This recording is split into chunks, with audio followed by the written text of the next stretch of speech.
Okay, so as we have learned about the types of protein, okay, now we will talk about the denaturation of protein. So in a 2 marks, they can ask, write down a short note of denaturation of protein. So what will happen in this, मैं आपको बता दूं क्या होता है यहाँ पे. हमें पता है कि प्रोटीन जो होते हैं, it has like proper amino sequence. Amino acid की वहां पे प्रॉपर सीक्वेंस होती है.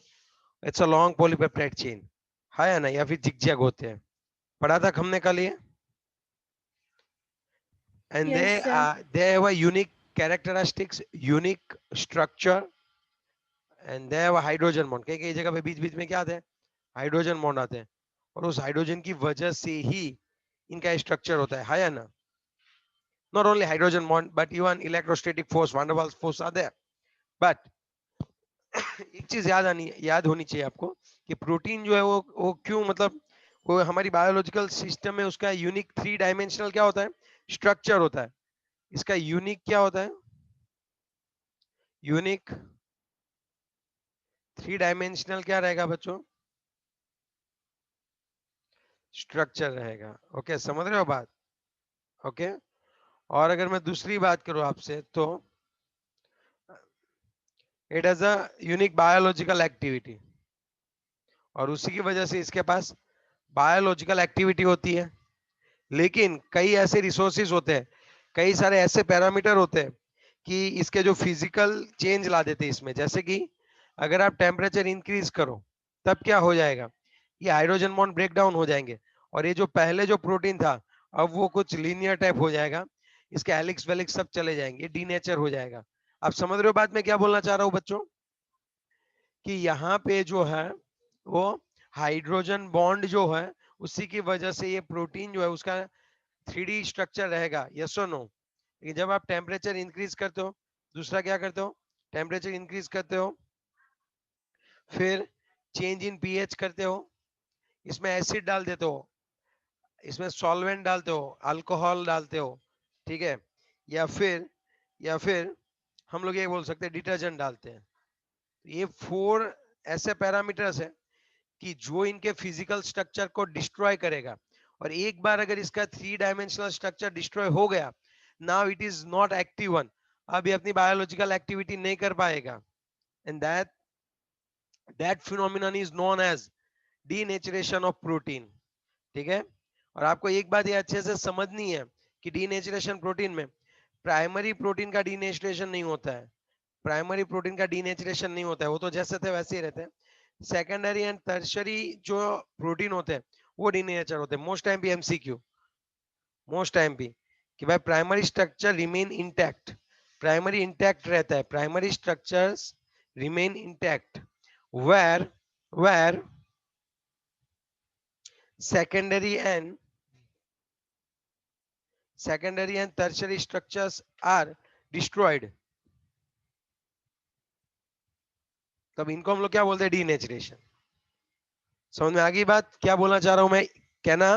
Did you get it what I just said. Yes, sir. What do you mean by denaturation?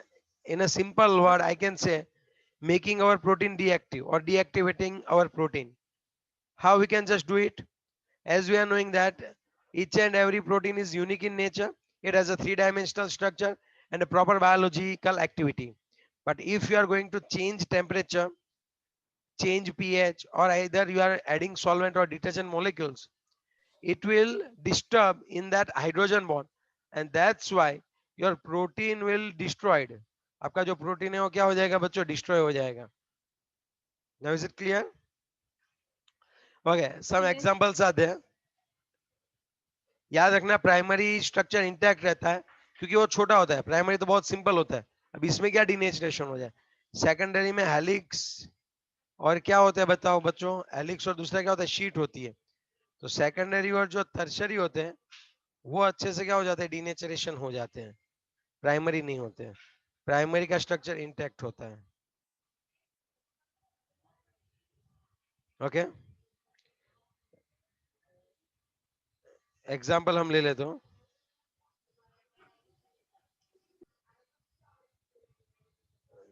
the coagulation of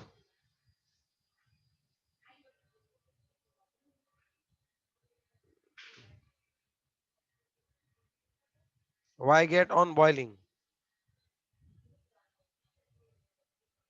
अब व्हाइट एग को जब आप boil करते हो व्हाट विल हैपन, मतलब ऑमलेट बनाते हो पूरा क्या हो जाता है, प्रेसिपिटेशन हो जाता है, ओके, डीनेचरेशन। और दूसरा, आप जब कर्डिंग ऑफ मिल्क में क्या होता है, एक टाइप का है क्या, कर्ड बनाते हो मिल्क में से, तब होता क्या है, मिल्क के जो प्रोटीन होते हैं वो प्रेसिपिटेट होके बाहर आ जाते हैं। अब दे कर्ड आपको पता है ना, Yes, sir.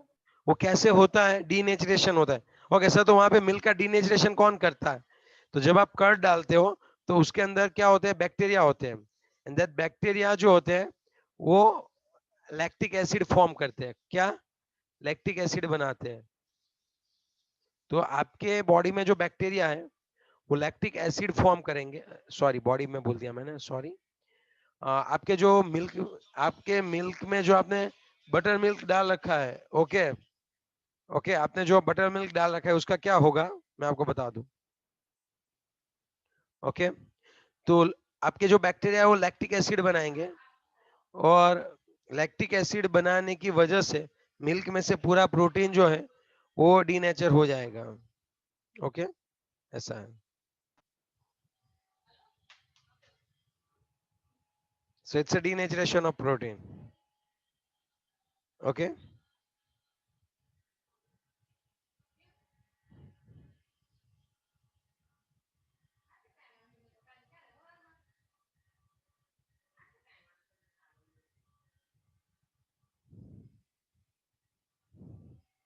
चलो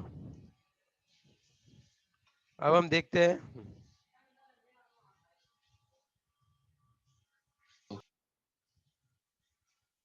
चलो इन टेक्स्ट 14.4 देख लेते हैं हम लोग।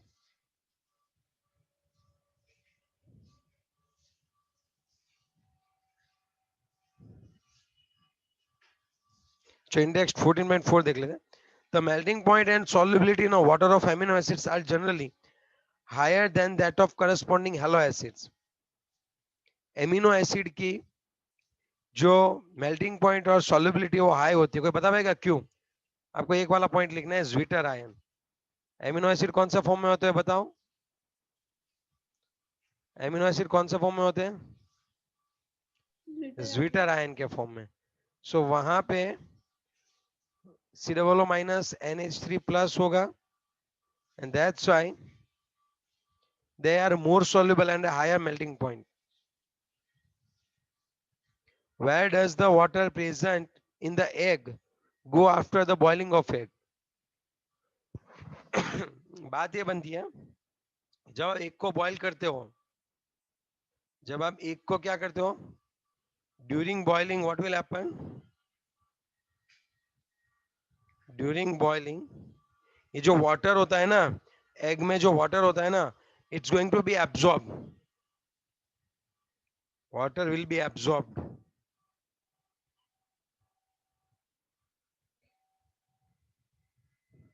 Bye hydrogen bond. वो क्या हो जाएगा, पूरा वाटर क्या हो जाएगा, एब्जॉर्ब हो जाएगा उस एग के प्रोटीन में, और आपका ये जो एग होता है उसके प्रोटीन का डीनेचरेशन हो जाता है, उसका खुद का स्ट्रक्चर तो क्या हो जाता है, ब्रेक डाउन हो जाता है, और आसपास के मॉलिक्यूल, पानी के मॉलिक्यूल को एब्जॉर्ब कर लेता है। याद रखना क्या होता है, where does the water present in the egg go after boiling the egg. चलो क्या होता है बताओ, ओके, पानी एब्जॉर्ब हो जाता है। Is it clear what I just want to say? जब आप Yes, sir. एग को बॉईल करते हो ना तो पानी एब्जॉर्ब हो जाता है, वो कहीं उड़ नहीं जाता है, पानी नहीं बॉईल होता है, याद रखने की बात। अब हम टॉपिक पे बात करने वाला enzyme. So we have already seen A to Z thing of enzyme in 5th chapter, okay, then also let me revise it. Mostly enzyme is made up of, बोलो, enzyme is made up of protein, mostly enzyme is made up of protein। आपको पता होना चाहिए कि enzyme बोलते किसको है, हमें पता है बायोलॉजिकल रिएक्टिविटी करनी है So it's a catalyst of biochemical reaction is known as a enzymes. Yes or no? हाँ या ना? Yes. याद रखनी है बात.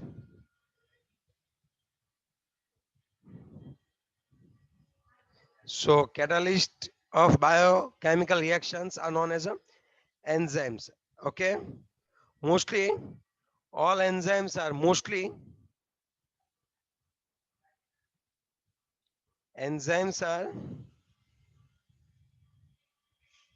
globular protein. कौन सा है वो बच्चों बताओ? ग्लोब्यूलर प्रोटीन होता है, एंजाइम होता है वो. ओके. यस और नो? Yes, sir. और दूसरा, it is very specific in nature. What do mean by very specific? हमने 7 पॉइंट देखे थे एंजाइम के, अगर आपको याद हो तो. स्पेसिफिक है, हाईली एक्टिव है, यस और नो, और पीएच और टेम्परेचर ऑप्टिमम होना चाहिए. ये सब पढ़ा था Yes. हमने. Yes. ये पॉइंट आप यहाँ पे लिख सकते हो लास्ट, और ये भी लिख सकते हो कि अगर अगर माल्टोज है C12H22 और O कौन है बच्चों? 11 है. तो उसका हाइड्रोलिसिस अगर हो जाए तो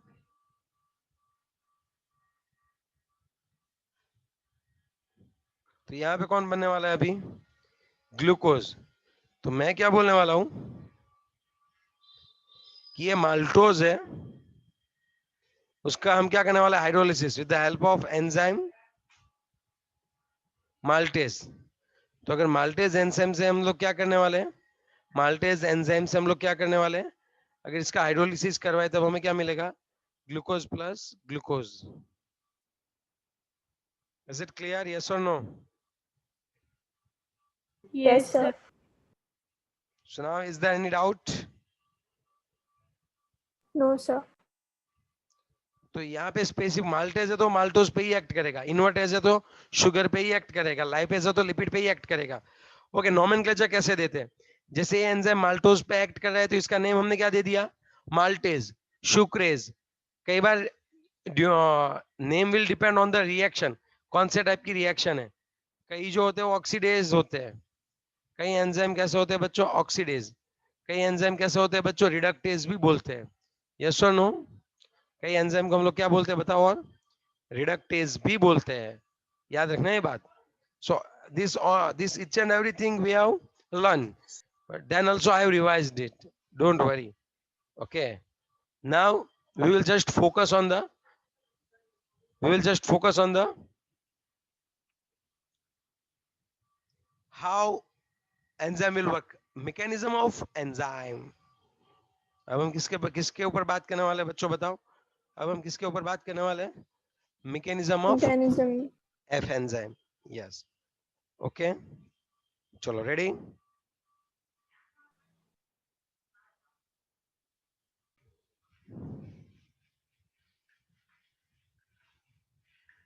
Mechanism of enzyme action.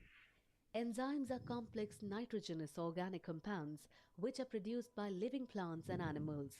They are actually protein molecules of high molecular mass. These biological molecules are responsible for the thousands of chemical interconversions that sustain life.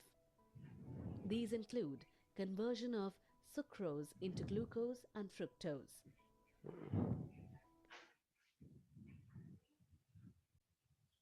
of glucose into ethyl alcohol and carbon dioxide,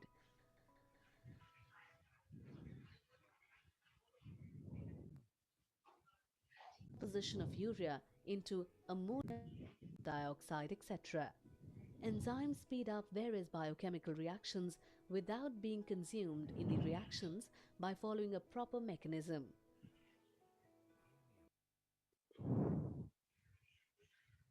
Let us discuss the mechanism in detail. The enzyme's catalyzed chemical reactions proceed in two steps.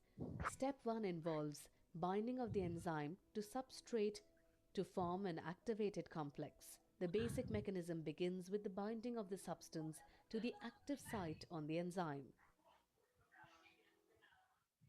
The active site is the specific region of the enzyme which combines with the substrate. The active site has a unique geometric shape that is complementary to the geometric shape of a substrate molecule.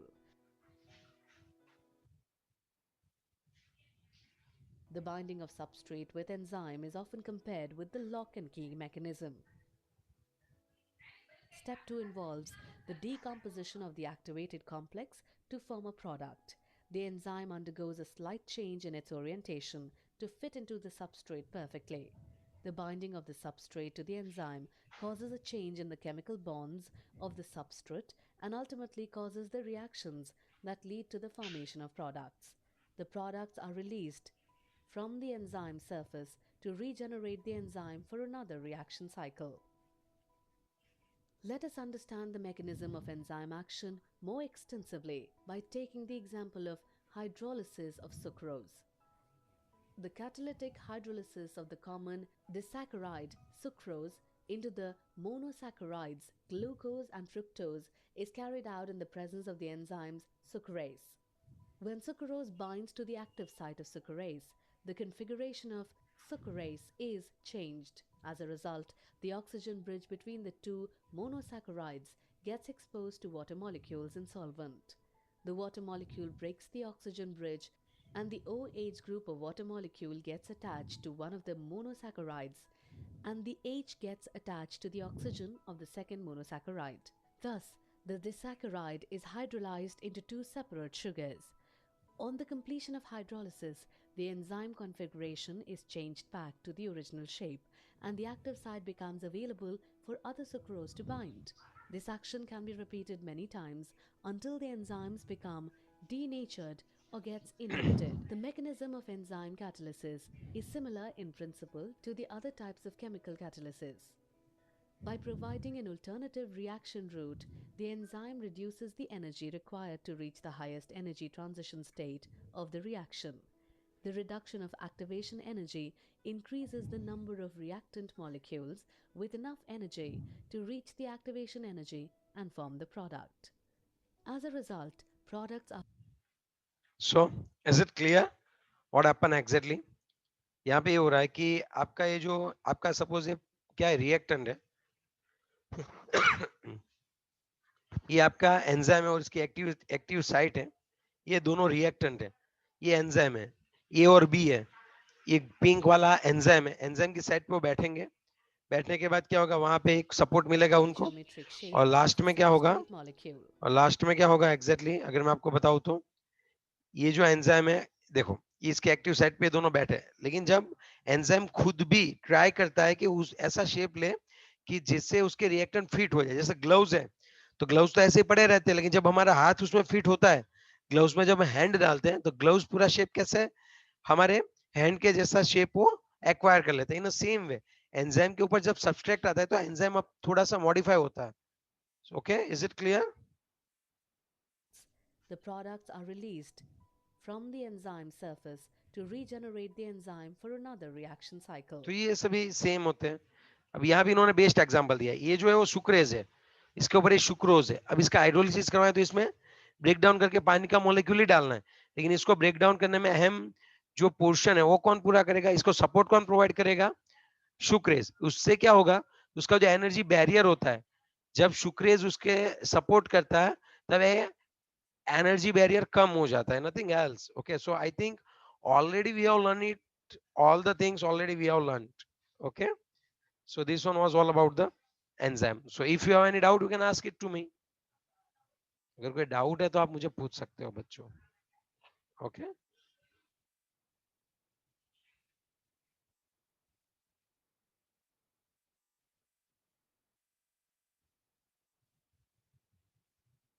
Hello, if you have any doubt Yes, you sir. can ask it to me. If you have any doubt you can ask it to me. Okay,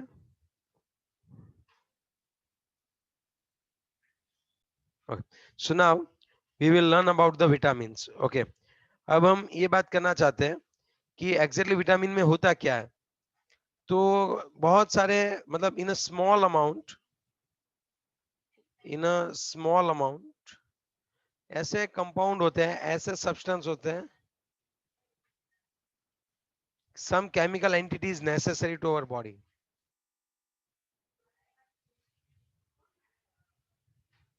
Is essential.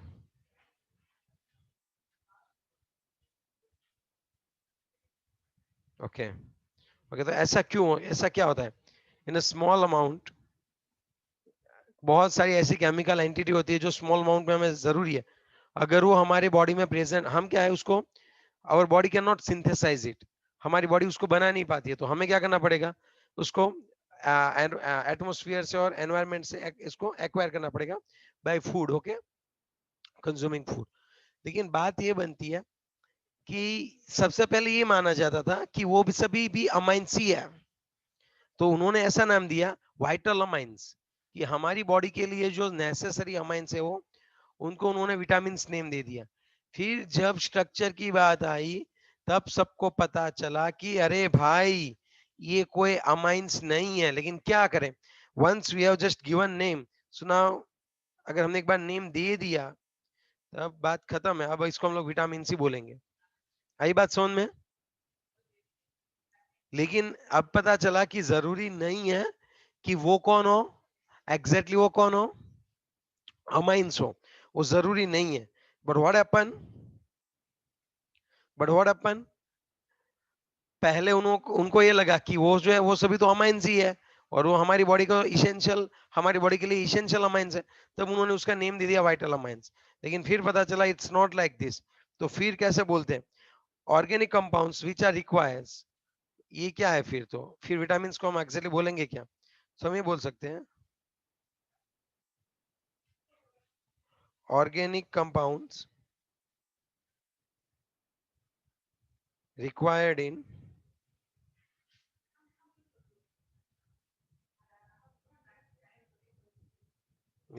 in the diet in a small amount.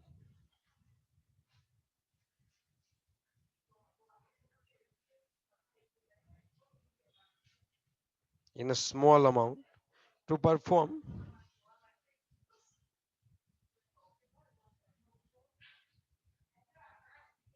specific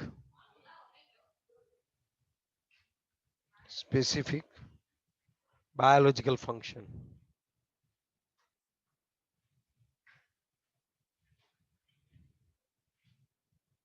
Okay, biological function के लिए for normal maintenance of the optimum growth, for the growth and progress of our body organs. हमारे body organs के growth और progress के लिए छोटे से amount में ऑर्गेनिक कंपाउंड जरूरी होते हैं जो कि हमें डाइट से लेने पड़ते हैं. उनको हम लोग क्या नाम देने वाले हैं बच्चों?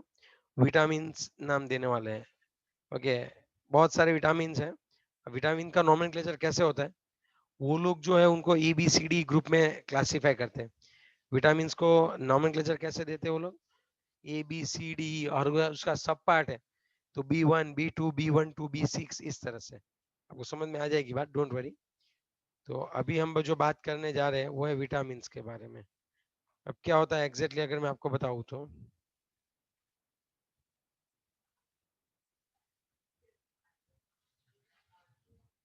अगर मैं आपको एग्जैक्टली चीज बताऊं तो क्या है ये, आप थोड़ा सा समझो विटामिन में क्या बोल सकते हैं.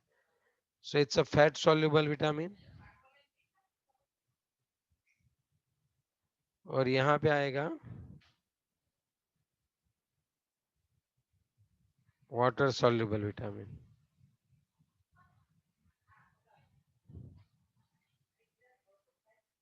फैट सॉल्युबल की बात करें तो विटामिन ED के, याद रखना, क्या याद रखो, फैट सॉल्युबल विटामिन ED के. MCQ पूछा गया था एक बार नीट में. Okay,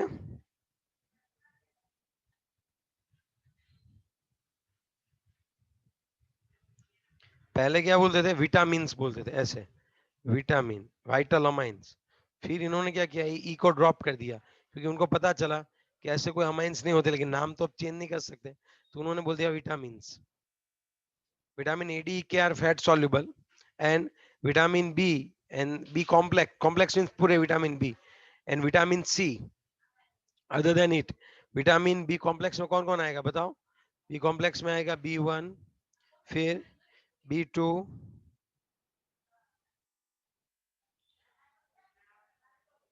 B6, B12, B12, B1, B2, B6, B12, B1, B2, B6 and B12. They are B complex. They are vitamin B complex and they are water soluble, and vitamin C also water soluble. Okay. Okay. तो अब हम ये बात करना चाहते हैं, ये याद रखना आपकी टेक्स्ट बुक में नहीं दिया है, एक्स्ट्रा एक पॉइंट नोट कर लेना कि biotin is insoluble. Biotin is insoluble, okay, in water as well as oil. Extra biotin है, विटामिन एच बोलते हैं बायोटिन को. Vitamin H is insoluble in water as well as in oil.